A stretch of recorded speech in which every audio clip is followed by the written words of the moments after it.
ஏண்டி இப்படி பண்ண? உனக்கு நான் என்ன குறை வச்சேன்? நீங்கள் கஷ்டப்பட போகிறேன்னு சொல்லிட்டு வெளிநாட்டில் போய் சம்பாரிச்சு காசை இருக்குன்னா நான் சாப்பிடலன்னு உனக்கு தெரியுமா? நான் சாப்பிடாம எடுத்து வச்ச காசெல்லாம் உனக்கு அனுப்புனா இன்னும் ஒருத்தர் குணப்படுத்தி சந்தோஷமாக இருக்கு. நீ நானும் லவ் பண்ணி தான் கல்யாணம் பண்ணிக்கிட்டோம். எப்படி இருக்கு எனக்கு துரோகமான உன மனசு வந்துச்சு? கண்ணை பாரு, கண்ணு கலவு, என் மனசு வலிக்குது.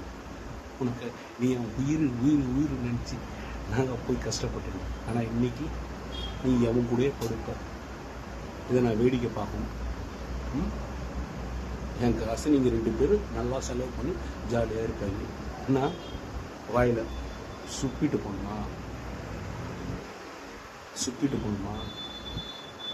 விட மாட்டேன். உன்னை விட மாட்டேன்.